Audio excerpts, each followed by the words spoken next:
Hey everyone, what's going on? Today we are making some home fries, my version, because of course that's why you follow me, to see my versions of how I make food. So again, today I'm going to be making some home fries because that's what I'm in the mood for. I'm going to be making that with some scrambled eggs, some sausage, some toast. Yeah, that's just what I'm feeling today on a Saturday morning. So we're going to need some potatoes, obviously. They're the star of the show. We're going to peel them and we're going to dice them up, all right? We're going to need some butter.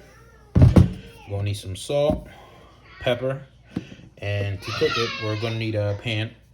I apologize in advance for my kids, but this is how it works in this house. I got 4 daughters, and they just, they make noise, okay? So y'all just going to have to bear with me, all right?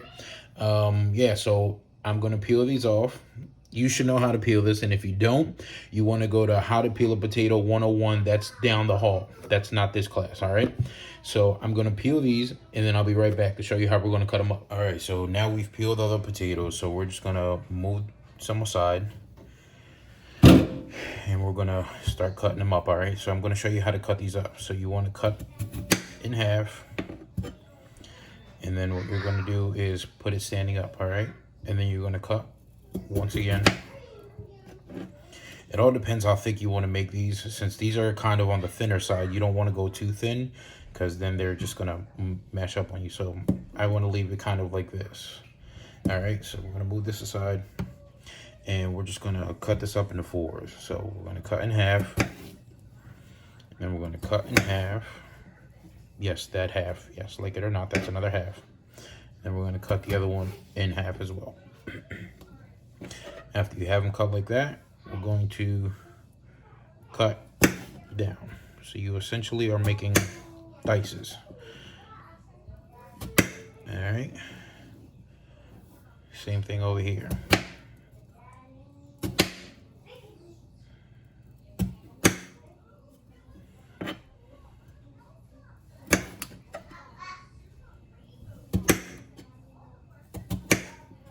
So you want them all as close to evenly as possible. And question for you people out there. Why would you want this as even as possible? Go ahead. You back there with the ugly shirt.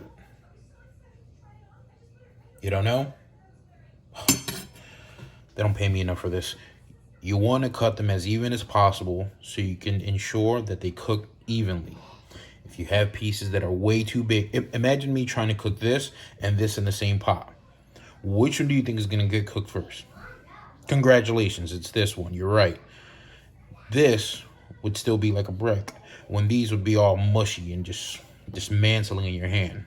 So that's why you want to make sure they're as evenly cut as possible, all right? All right, so I cut up all the potatoes, so they're about as close to as even as I can possibly get them. Obviously, they're not going to be exact size, but like I said, get them as close as possible to each other. That way, some don't get undercooked while the other ones are overcooked at the same time. So cut them evenly, you'll get better results, okay?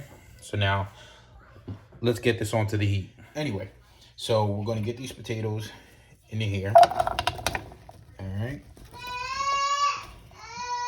I warned you about the children already. So we're going to get this in here. And what we're going to do is we're going to put water in here. I put water in here while they cook because I like to make sure that they do get fully cooked.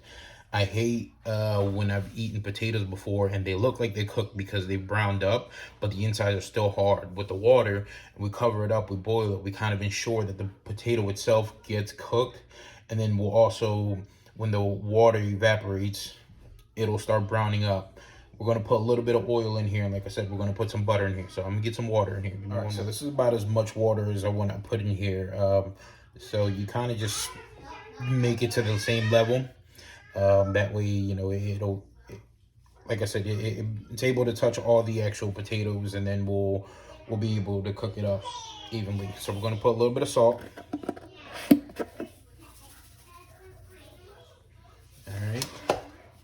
Some pepper. Obviously put as much of this as you like.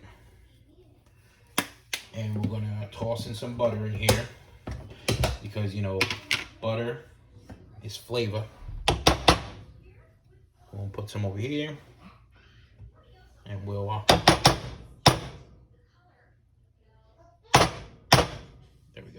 and we're gonna put some over here. Remember, all this is gonna end up melting. So, and like I said, I'm gonna put in a little bit of oil as well. All right, that's enough. We're just gonna give this a little zhuzh, a little mix. Again, very sorry for my kids in the background, but if you got kids, you know what it's like to try to do anything with them. All right, so mix it up as much as I want to mix it up right now. So what we're going to do is we're going to turn this on about medium heat or so. All right, and we're going to cover that up.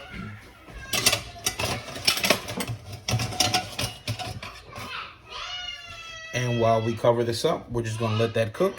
Then later on, I'll tell you. At this point, the potatoes have been in here for 10 minutes. And you can see this is how we're looking. All right. So this is what you want to get. You're going to grab your spoon or whatever you're going to use to mix this up with. And just kind of move this around a little bit. And you can see they're looking a little moist. You know, they're obviously taking into the liquid, which is good, because that's how they're going to, you know, end up cooking up. So at this point in time, obviously depending on how many people you're making this for, I would say you can start making anything else like the eggs, your sausage. Obviously I would go with the sausage first.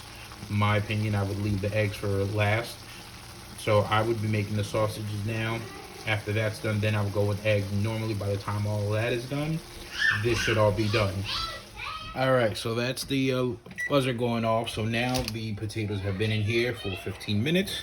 And see how we're looking? Bingo. So we're going to mix this up. You see how they start sticking? So you want to make sure you start mixing this up. And then you can always add a little bit more butter to this, which I definitely am because I like butter. And that's just how this works. So we're going to add a little bit more butter to this. And you see how they're already like soft. You see how this is working off here. So we're going to add some butter to this. We're also going to lower this heat. You might have noticed on my back, I have a bunch of different things going in there because, as I said before, I have a bunch of picky kids. Therefore, I have to make, right now, in this particular moment, I am making 4 different breakfasts. So I am making my own. My oldest daughter wants a grilled cheese sandwich. My other daughter basically only eats cream of wheat, which was in the last one. And the baby, well, they kind of just want waffles. And they wanted that frozen stuff. So, yep, it's never a dull moment. So right now I'm essentially just cooking for myself. My wife isn't here. But if she comes back and is hungry, there's some for her here. Alright. You know what we're going to do? We're going to add a little bit more oil to this. Just a little bit.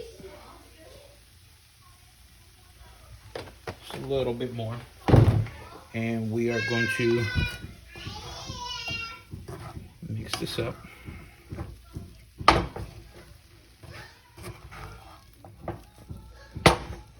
There we go. So this is on low heat now. We're just gonna leave this covered up. And basically all you wanna do is ensure it just doesn't get burned. So you can leave it in there for another like 5 more minutes or so, or while you're finishing up cooking the rest of your stuff, whether it be your eggs, your sausages, your bacon, whatever the heck else you're gonna eat with this, you can finish that up and keep an eye on this and make sure it doesn't burn. You can come back and keep giving it a couple spins, but next time you see this, this will all be on the plate for me, and I'll be ready to eat.